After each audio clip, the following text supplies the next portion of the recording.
Transcript friends, thank you for being here today. What if I told you that the greatest tool for building middle class wealth for your parents' generation has been intentionally re engineered into a system that favors corporations over families? And what if I told you that this wasn't an accident, but the result of specific decisions that have turned a basic human need into a high stakes global casino for a significant portion of the 20th century? The concept of homeownership in developed nations was not a question of if, but when. It was a foundational pillar of the middle class dream, a tangible marker of stability and success.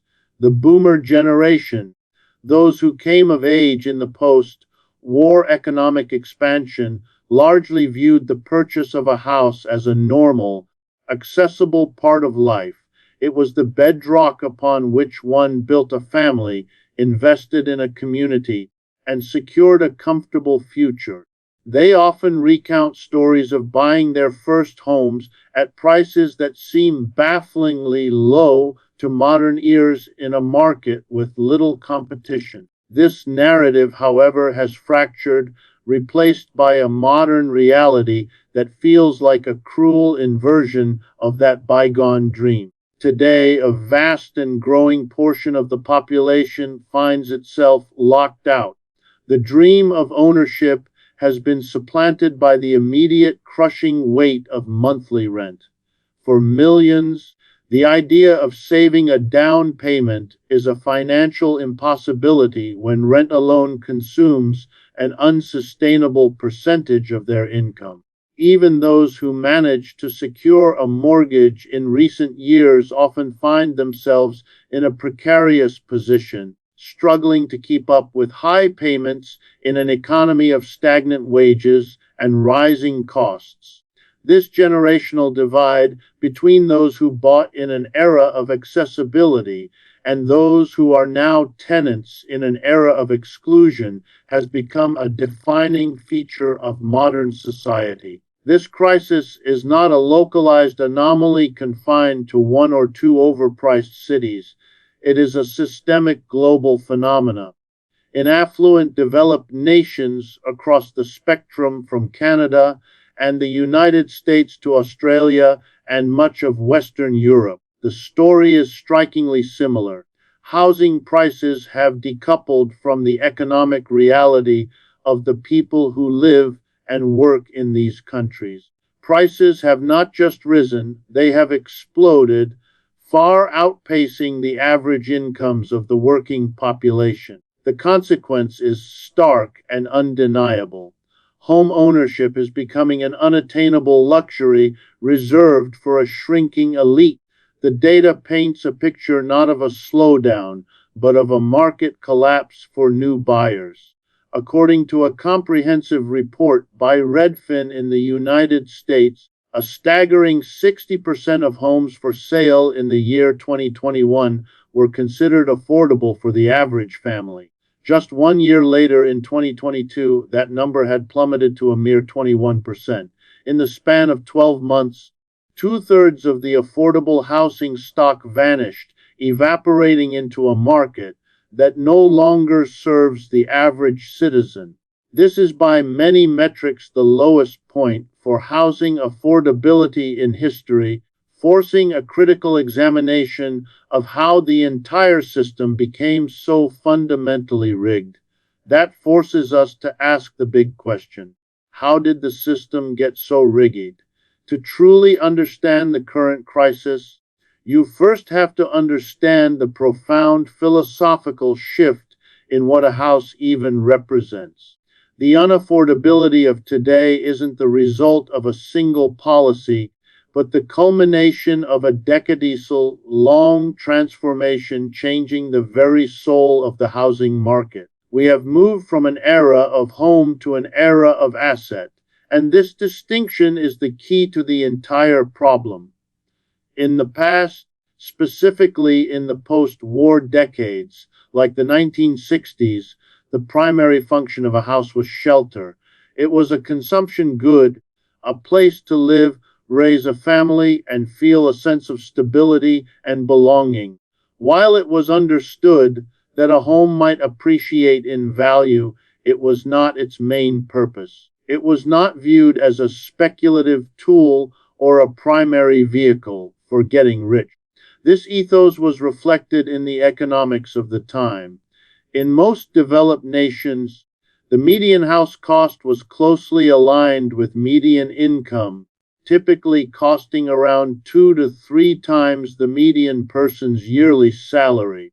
This ratio meant that a single stable income was often sufficient to buy a home. This accessibility was frequently supported by government policy such as the GI Bill in the United States, which actively promoted family home ownership for returning veterans, viewing it as a social good and a cornerstone of a healthy society. The present era operates on a completely different paradigm. The house is no longer primarily a home. It is first and foremost a financial instrument, an asset to be invested in, leveraged, and traded. This mindset has permeated every corner of the market. The new ballooned price to income ratio tells the story. In the United States, the median house now costs between 5 to 6 times the median household income. This statistic is crucial. Where one individual income was once enough, now two full household incomes are insufficient to meet a ratio that has more than doubled. In high-cost cities, the situation is even more dire, with prices regularly exceeding 8 times household income. This shift from home to asset created a feedback loop that has reshaped our very cities. When housing is treated as an investment, the incentive is to maximize its financial return. Developers and builders responding rationally to this new incentive shifted their focus. Why build modest, affordable starter homes for a small profit margin when you can build large luxury homes for a massive one? The small, simple homes that allowed previous generations to get a foothold in the market began to disappear, replaced by high-end properties designed not for the local workforce, but for a global class of investors. The older generation who had bought their homes when they were cheap watched as their net worth soared, cementing the idea that a house was the best investment one could possibly make. The mindset took over, and as it did, the dream of an affordable home for the average person began to die. So we've established that the dream is dying. But why? What's actually driving this? The crisis of our time isn't born from just one single cause, but from a perfect storm of three powerful interlocking forces. These three theories: supply constraint, speculation, and financialization, explain how the market can simultaneously freeze out buyers while prices continue their relentless climb. First is the theory of construction failure, a simple but devastating breakdown in supply and demand. In a healthy market, as the population grows and more people form new households, the construction of new homes would rise to meet that demand. Our market is not healthy. For decades, the construction of new homes, particularly affordable and high-density ones, has failed to keep up with population growth and the demographic shifts towards smaller households and increased urbanization. This failure is not an accident. It is a feature of a system plagued by critical bottlenecks. The most significant of these are restrictive zoning laws and the political force of NIMBYism. Not in my backyard. Many cities are trapped in archaic zoning codes that explicitly ban the construction of apartments, duplexes, or any high-density housing in vast swaths of residential land. These laws are fiercely protected by existing homeowners, the NIMBYs. These individuals, while perhaps agreeing in principle that more housing is needed, actively lobby and protest to block any new developments in their own neighborhoods.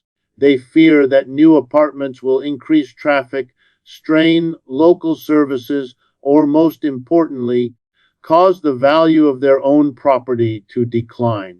This creates a deeply damaging collective action problem. While each homeowner acts rationally to protect their personal asset, the collective outcome is a chokehold on new supply, which guarantees that prices for everyone, including their own children, will continue to skyrocket. The power of this mechanism is best proven by its inverse. The city of Auckland, New Zealand, provides a rare and compelling case study. Facing its own severe affordability crisis, the city took the radical step of upzoning roughly 75% of its residential land, effectively legalizing the construction of higher density apartment buildings and town homes where only single family homes were once allowed. The results were dramatic and immediate. While the rest of New Zealand saw its rent-to-income ratio continue to climb, Auckland's dropped. They had addressed the supply constraint head-on, and it worked. This supply problem is exacerbated by other market dysfunctions. Developers, even when land is zoned correctly, often engage in land hoarding. They will purchase viable land and deliberately sit on it, sometimes for years, restricting the supply. They wait for the perfect moment when prices have risen even further, allowing them to maximize their profit on the eventual sale. Finally, the construction process itself has become a gauntlet of inefficiency. It is slow, expensive, and fraught with delays from bureaucratic permit issues, the rising and volatile costs of building materials, and persistent labor shortages. Now, that's the first part of the problem. We're just not building enough. But the second driver is the speculation gain. This theory posits that the demand driving up prices isn't coming from people who need a place to live, but from investors who see housing as a speculative asset, no different from a stock or a bar of gold. This introduces a toxic dynamic into the market. In a normal market, if a good like a car becomes too expensive, demand falls and the price corrects downward. In a speculative housing market, the opposite happens. Rising prices are seen as proof of a hot investment, which attracts more speculators. This new wave of investor money then drives prices even higher, which in turn attracts even more speculators. It becomes a dangerous positive feedback loop, completely detached from the local economy or what residents can afford. This process can lead to the bizarre and frustrating phenomenon of soaring prices and rising vacancies at the same time, a situation seen in markets like China and in the early 2000s the United States. This speculative fever gives rise to zombie houses. These are properties, often single-family homes, that are purchased by investors, either foreign or domestic, and are intentionally left empty. The owner has no intention of living there or even renting the property out. Its sole purpose is to appreciate in value. These empty homes, sitting dark on residential streets, are a physical manifestation of the supply shortage. They are homes that are actively withheld from the market, making the shortage for actual families even more acute. And that brings us to the third and final driver, the financialization of housing, or what I call the cheap money theory. If supply constraints are the bottleneck and speculation is the artificial demand, financialization is the high-octane fuel poured on the fire. This theory argues that decades of loosened mortgage regulations and more recently, historically low interest rates have flooded the housing market with a tsunami of cheap credit. This process began in earnest in the 1980s when many governments, with the stated good intention of making homeownership more accessible, began to liberalize mortgage markets. They relaxed lending standards and made it easier for banks to lend vast sums of money. The critical flaw in this logic, however, was that this new massive pool of credit was not earmarked for the construction of new houses. Instead, it was unleashed on the existing housing stock. The result was inevitable. Far more money began chasing the exact same number of houses. This did not, in the long run, create more homeowners. It simply created far more expensive houses and a mountain of household debt. This financialization is what props up the down payment illusion, a subtle trap that masks the true state of unaffordability. Lenders and banks heavily invested in the continuation of the housing boom understand that a traditional 20% down payment is now impossible for most. To keep the machine running, they have progressively lowered the barrier to entry. The average down payment for a first-time home buyer in the US is now just 7%. Some lenders like Zillow have even trialed programs offering a 1% down payment. This serves a dual purpose. It allows buyers to feel like the market is still accessible while simultaneously allowing prices to continue to detach from incomes. A person who could never afford a 500,000 house can be convinced they can afford a 5,000 down payment, committing them to a lifetime of debt on an inflated asset. This mechanism keeps the bubble inflating, pushing the true price of homes to multiples that would have been unimaginable just a generation ago. Now, if regular families are being priced out, you have to wonder who is buying everything. Well, as regular families are priced out, a new class of buyer has swept in to take their place. The competition is no longer just with other families saving for a down payment. The new competition is global, corporate, and possesses nearly limitless capital. The new landlords are not your neighbors. They are in many cases the faceless algorithms of Wall Street. The most profound change has been the rise of the corporate landlord. The mom and pop landlord, who might own one or two rental properties, is being systematically replaced by massive institutional investors. Wall Street private equity firms like Blackstone and dedicated real estate corporations like Invitation Homes have, in the years following the 2008 financial crisis, gone on an unprecedented buying spree. They now own not just apartment buildings, but tens or even hundreds of thousands of single-family homes across the country. Their business model is simple: buy up the housing stock and convert it into a permanent portfolio of rentals. These corporations, with their ability to pay in cash and outbid any normal family, are no longer just participating in the market. They are making the market. This corporate consolidation is happening at all levels. It is estimated that investors ranging from small-scale flippers to these massive corporations now purchase one out of every 4 homes sold. They are competing directly with first-time buyers for the same limited inventory of starter homes, and they are winning. This trend is amplified by 2 other powerful forces. The first is the REIT, Real Estate Investment Trust. REITs function like index funds for property, allowing individual investors to buy shares in a large portfolio of real estate assets. This has created a perverse incentive.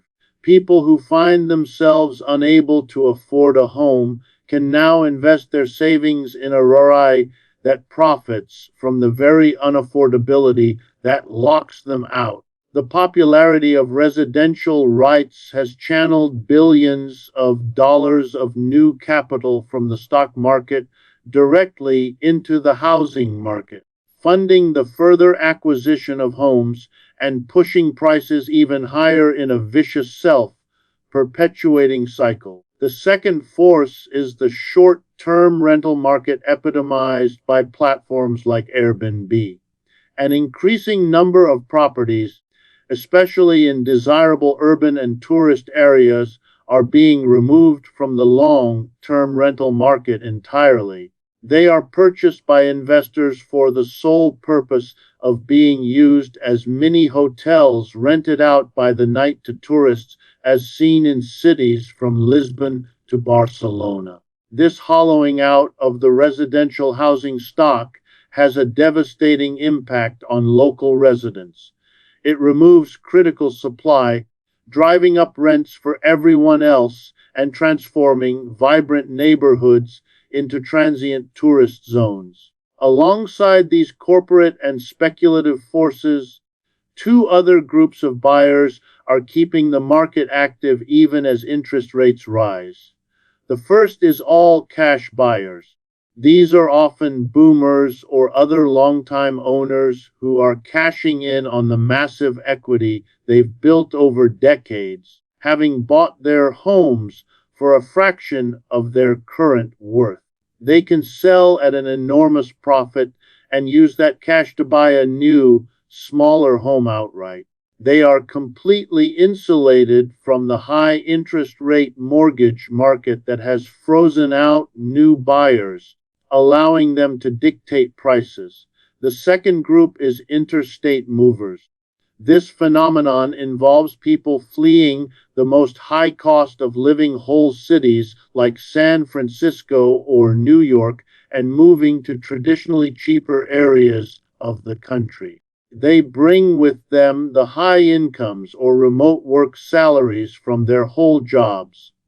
When they arrive in their new city, they are able to arbitrage the market, paying far more for a home than the local population can afford.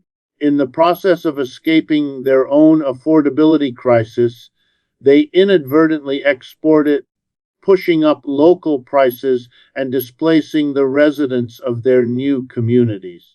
But you have to understand this isn't just an economic crisis. It's also a crisis of culture and narrative. A system this dysfunctional is often protected by a series of false narratives that shift blame onto individuals while powerful systemic traps lock them in place. The most pervasive of these is the avocado toast fallacy. This is the common refrain often directed at younger generations that their inability to buy a home is a result of personal financial irresponsibility. If you just stopped buying expensive coffee, the argument goes, or canceled your streaming subscriptions and worked harder, you could afford a house. This narrative is an insidious form of victim blaming. It reframes a systemic failure as a personal failing.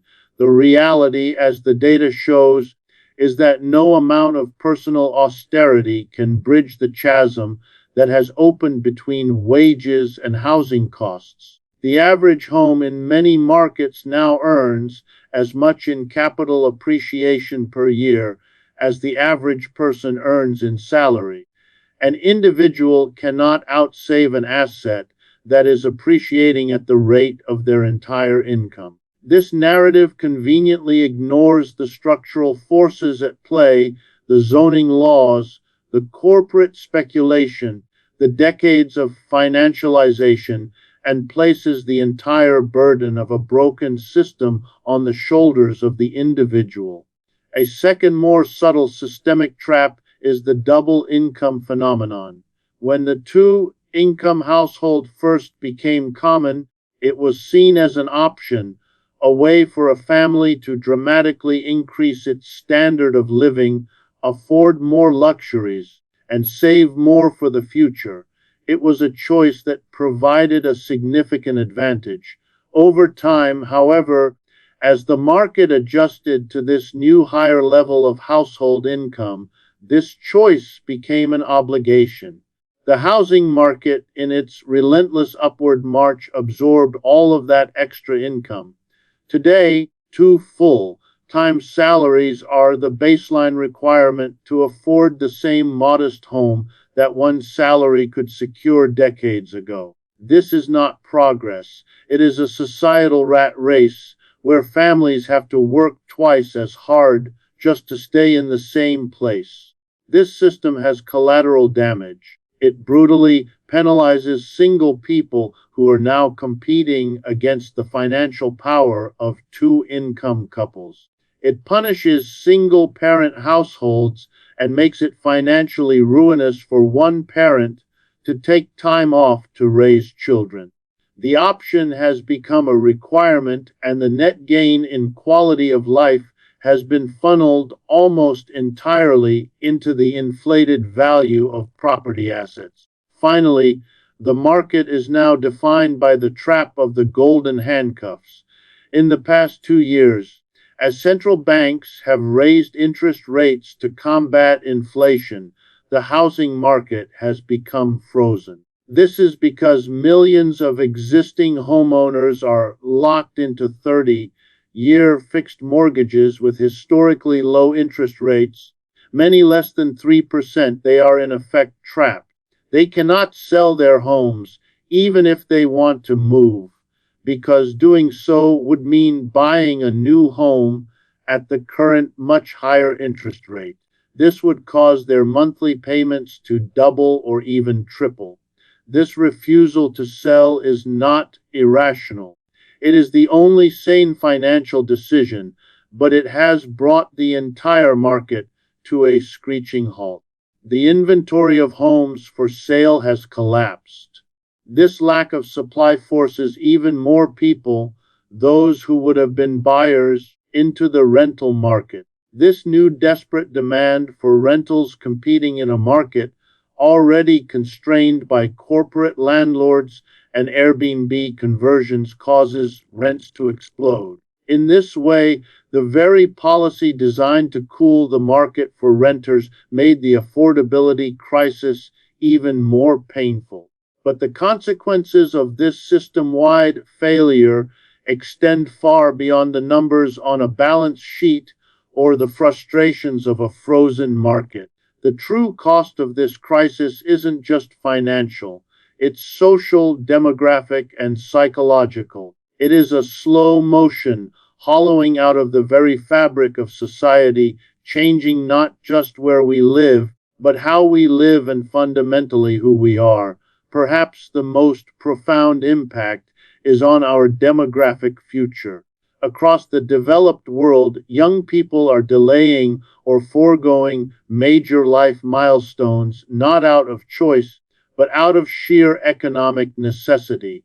The decision to get married, and even more critically, the decision to have children, is now an economic calculation that for many simply doesn't add up. You cannot start a family in a one-bedroom apartment shared with two roommates. You cannot build a nursery when you're uncertain if a massive rent hike will force you to move in 6 months. The biological clock is running a desperate race against a financial clock that is rigged to move faster. This isn't just a personal tragedy repeated millions of times over. It's a demographic time bomb. We are inadvertently engineering a future with a shrinking workforce, a depleted tax base, and a generation trapped in a state of permanent financial adolescence. This ties directly to the erosion of our communities. The American dream was never just about owning property. It was about putting down roots.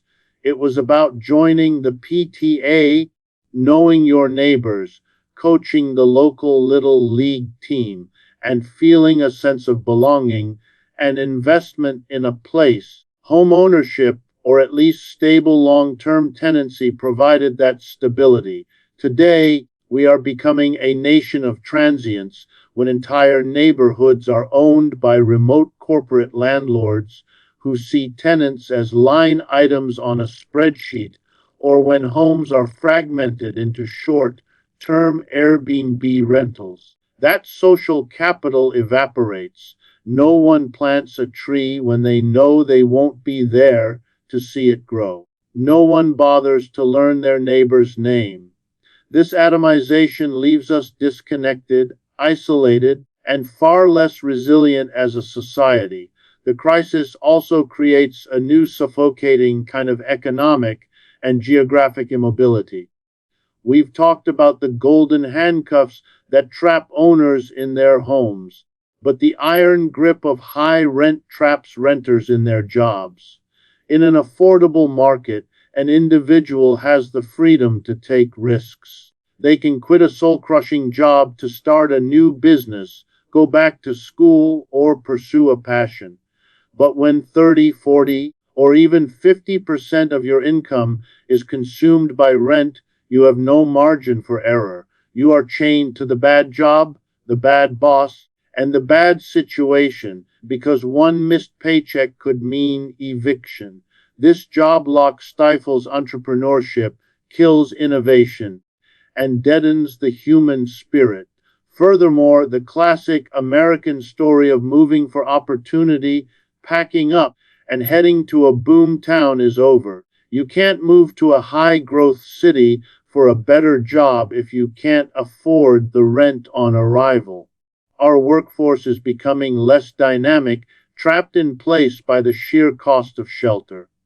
Finally, we cannot ignore the psychological and political fallout. Living with this constant background hum of housing insecurity inflicts a severe mental health toll. It is a state of perpetual anxiety, knowing that you are one rent hike, one medical emergency, or one car repair away from disaster. This chronic stress leads to burnout, depression, and a pervasive sense of hopelessness. And that hopelessness, that deep seated feeling that the game is rigged, is a political powder keg. It fuels the polarization and resentment that defines our modern era. It's no longer just left versus right. It's owners versus renters, boomers versus millennials. When an entire generation sees the ladder of opportunity being pulled up just as they reach for the first rung, they will understandably become very, very angry. That anger is shaking the foundations of our political institutions as desperate people search for anyone who promises to tear the whole rotten system down. So, after all of that, we're left with the biggest question of all. Can this even be fixed? The housing crisis driven by this toxic trifecta of supply constraints, rampant speculation, and systemic financialization feels permanent, but it is not. The crisis was created by a series of policy choices, and it can be uncreated by a new, more courageous set.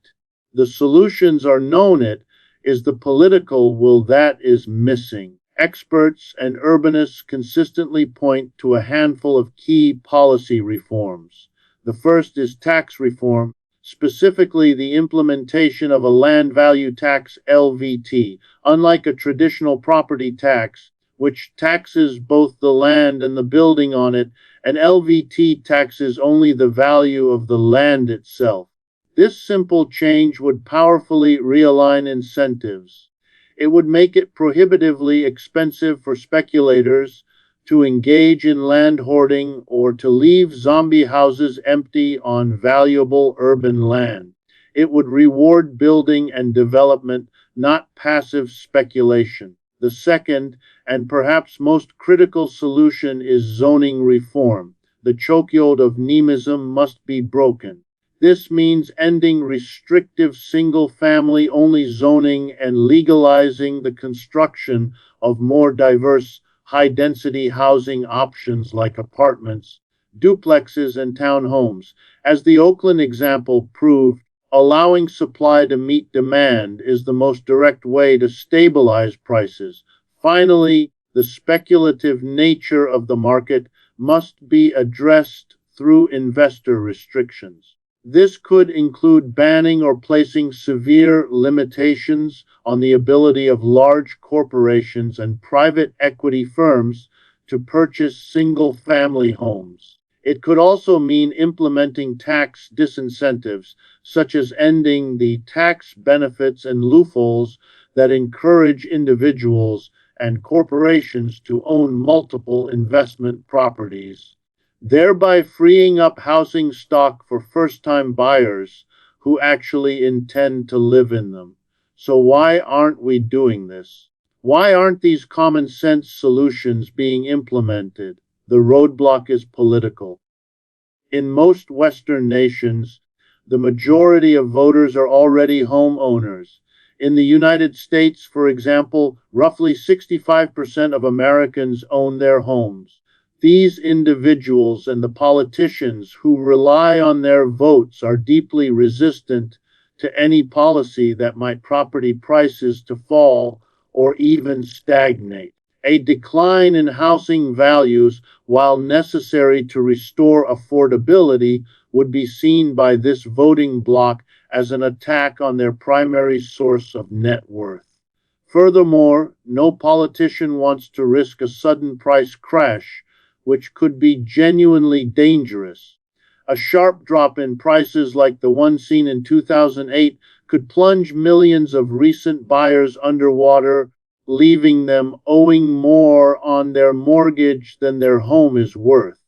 This fear of angering the home owning majority and of triggering another financial crisis creates a political paralysis that allows the crisis to fester. In the end, the unaffordability of housing is not just about high prices. It is the symptom of a deep systemic change in our society's values. We have allowed the fundamental human need for shelter to be transformed into a speculative tool for financial extraction. The entire system, from local zoning boards to global financial markets, is now structured to protect the wealth of existing owners at the expense of aspiring ones.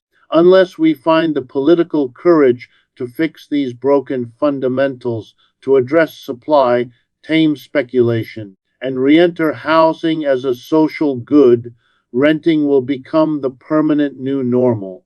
The dream of home ownership, once the bedrock of the middle class, will be nothing more than a historical relic, a story told by an older generation about a world that no longer exists.